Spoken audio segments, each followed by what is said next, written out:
Ya, alhamdulillah. Hari ini kita ketemu lagi tentang hakikat pendidik. Pendidik itu di dalam Al-Quran khususnya dan hadis disebut dengan 3 istilah. Satu, murabbi atau dari kata tarbiyah. Dan ini ditujukan untuk makhluk di dalam Al-Quran hanya disebut 2 kali. Ya. Jadi kata tarbiyah atau murabbi itu ditujukan kepada makhluk di dalam Al-Quran hanya disebut 2 kali.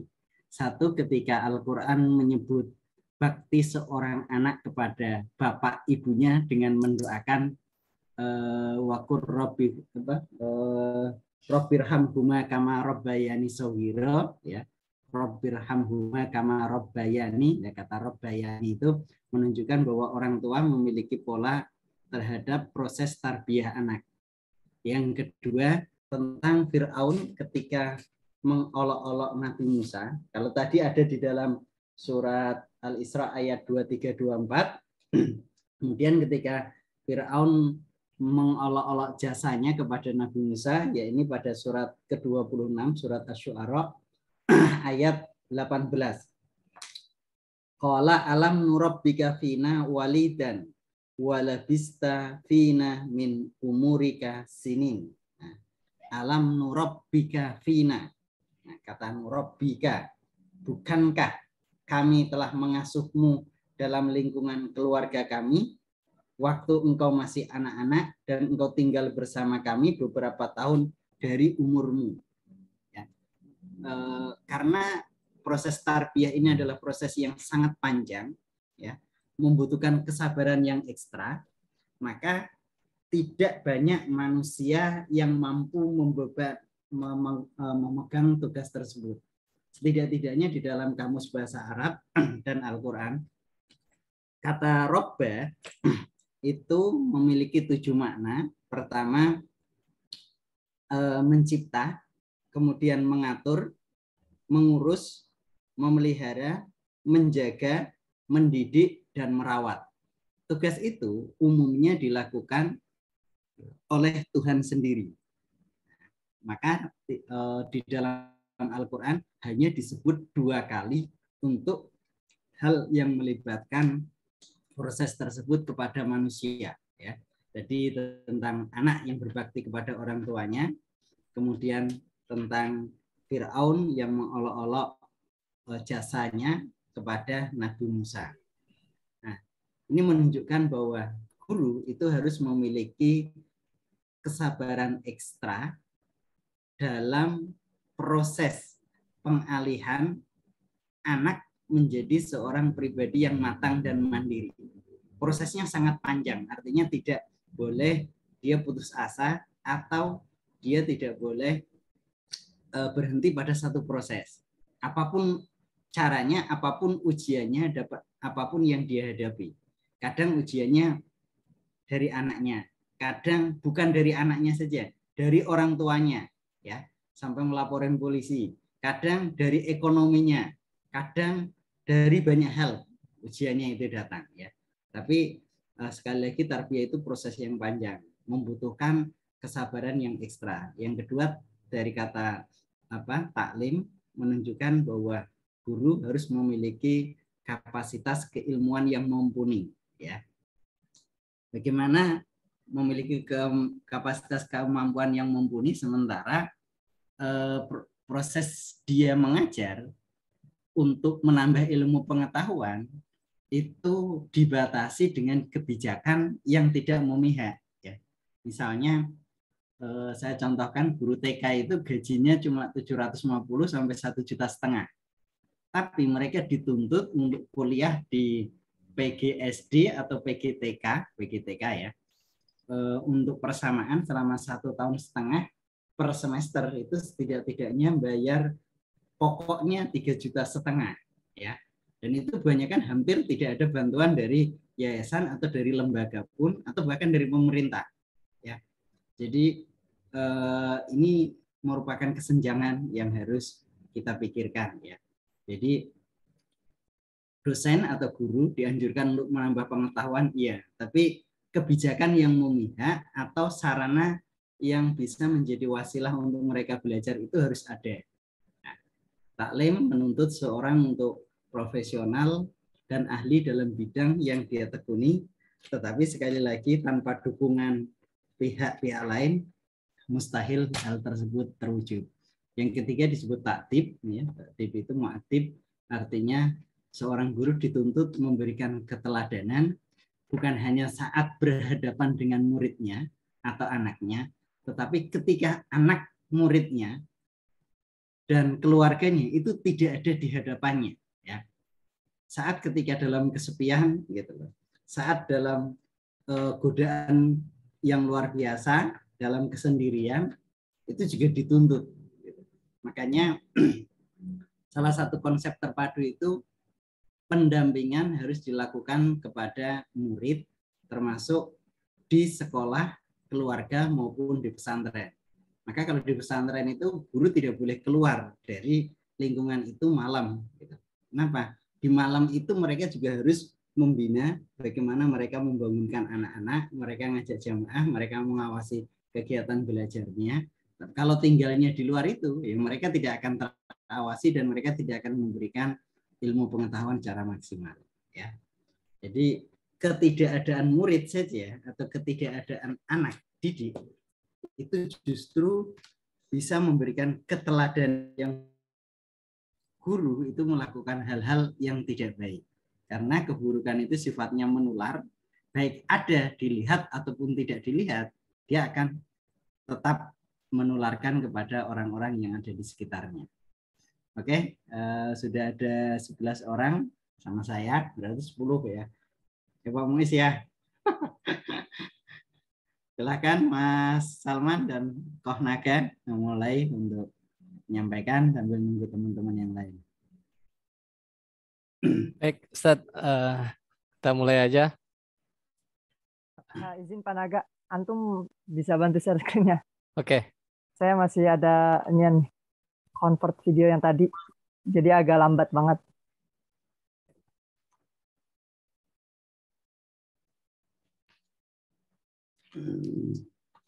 Baik, saya buka. Assalamualaikum warahmatullahi wabarakatuh. Waalaikumsalam warahmatullahi wabarakatuh. Innal hamdalillah nahmaduhu wa nasta'inuhu wa nastaghfiruh wa na'udzu billahi min syururi anfusina wa min sayyiati a'malina may yahdihillahu fala mudhillalah wa may yudlil fala hadiyalah. Asyhadu an la ilaha illallah wa asyhadu anna Muhammadan abduhu wa rasuluh. Allahumma shalli ala Muhammad wa ala ali Muhammad. Amma ba'd. Segala puja dan puji sudah selayaknya kita sanjungkan kepada Allah Subhanahu wa taala. Salam semoga kepada Nabi kita Nabi Muhammad sallallahu alaihi wasallam. Selanjutnya setelah menjanjungkan puji-pujian dan menghaturkan salawat kepada Rasulullah, saya mau menyampaikan salam takzim saya kepada dosen pengampu mata kuliah Filsafat Pendidikan Islam, Bapak Al-Ustadz, Bapak Suprapto MPDI, dan juga kepada teman-teman sekalian. Kami dari kelompok 4 yang beranggotakan saya dengan Salman Al-Farisi.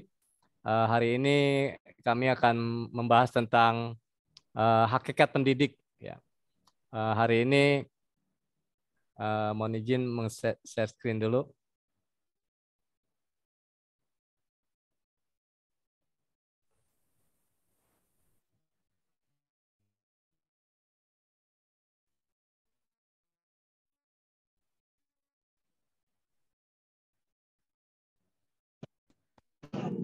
Baik, pada teman-teman semua, topik ini mungkin tidak terlalu asing lagi buat kita, untuk kita mahasiswa yang sudah berada di semester 7.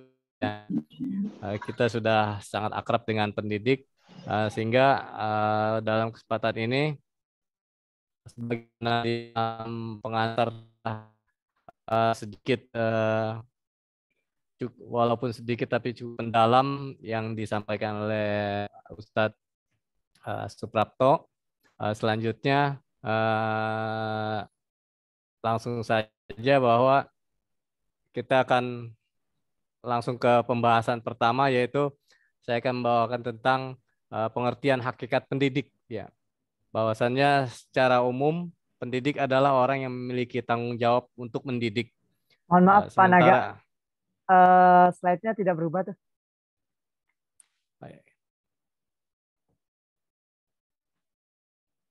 baik, ini ya. Makasih ya Salman. Jadi dalam kesempatan ini ada 6 pembahasan yang akan kami bawakan, yaitu yang pertama adalah pengertian pendidik, kedua kedudukan pendidik, ketiga keutamaan pendidik, keempat syarat-syarat pendidik, kelima sifat pendidik, dan keenam adalah tanggung jawab pendidik. Kemudian kita langsung kepada pembahasan yang pertama, yaitu tentang pengertian hakikat pendidik.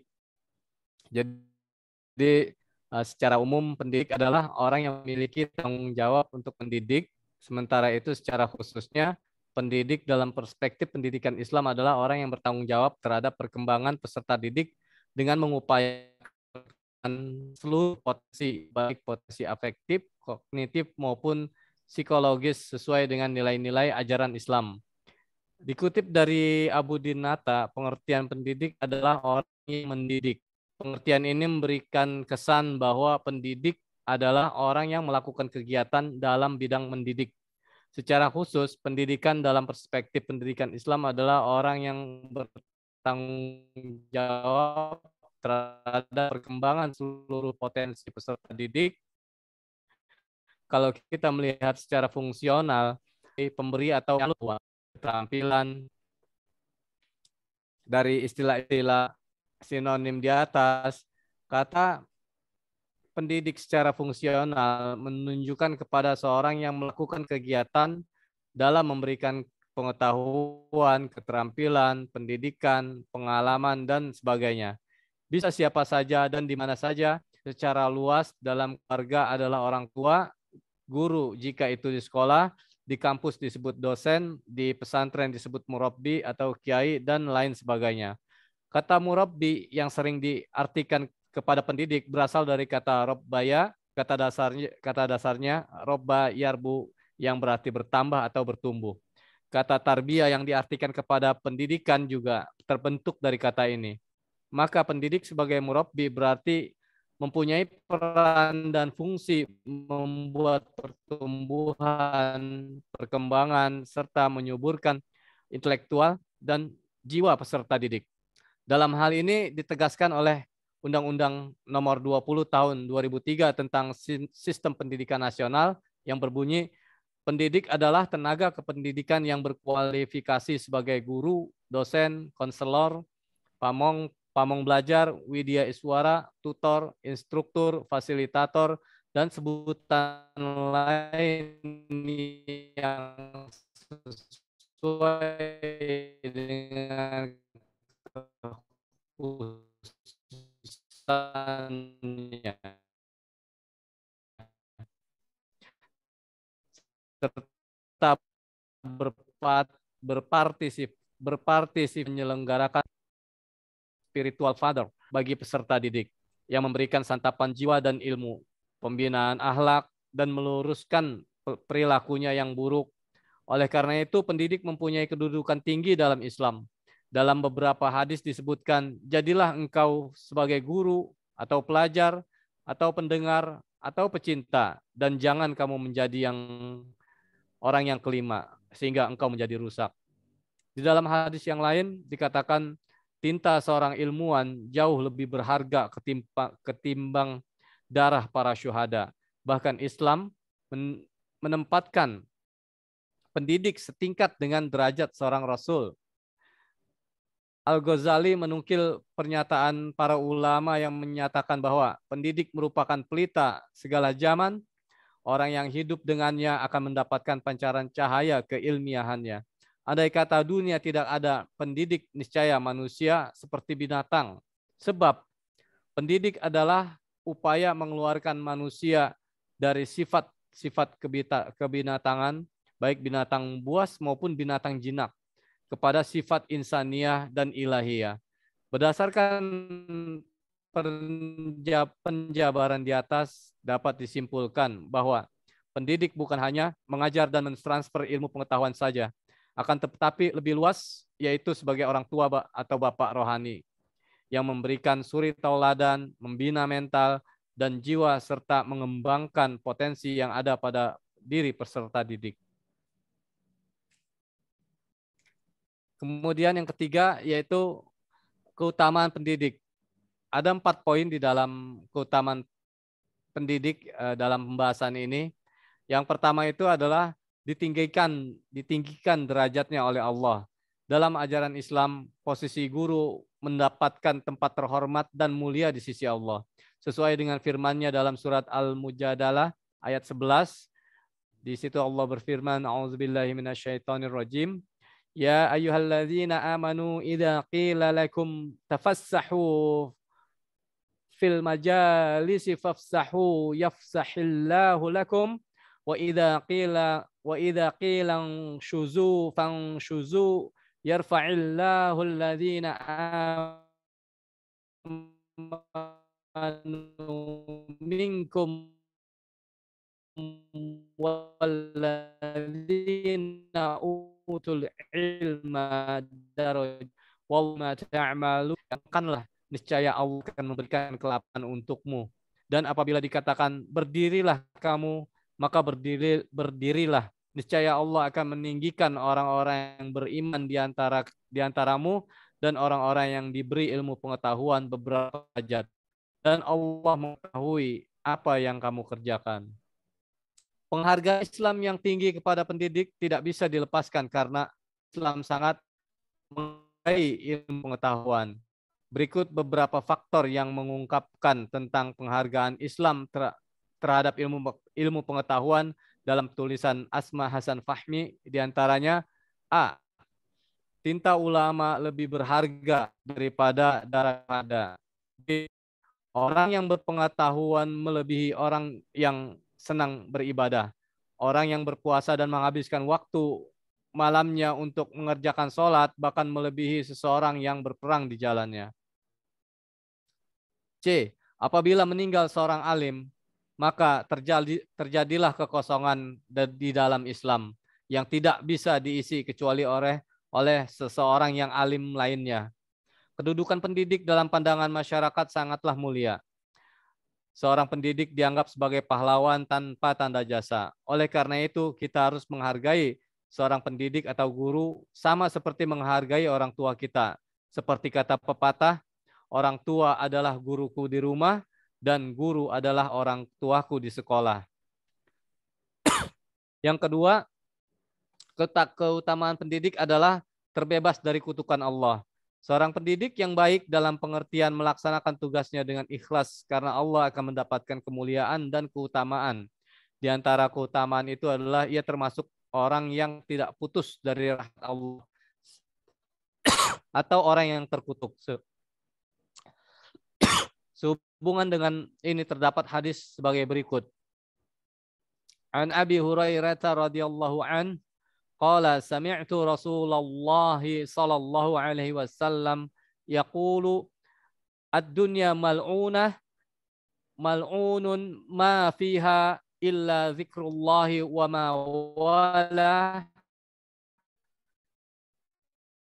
wa alimun wa muta'allimun. Dunia dan segala isinya terkutuk atau terlaknat kecuali zikir kepada Allah dan apa yang terlibat dengannya, dan orang yang tahu atau guru atau orang yang belajar.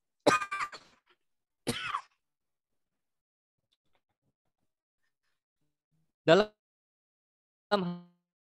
hadis ini ditegaskan bahwa orang yang tahu, yaitu guru atau pendidik, adalah orang yang selamat dari kutuk. Merupakan sangat berharga. Dari hadis ini dapat dipahami bahwa semua orang berpredikat guru dijamin Rasulullah SAW selamat dari kutukan. Guru yang beliau maksudkan adalah guru yang mengamalkan ilmunya dan mengajarnya ikhlas untuk makan keridhaan. Dan yang didoa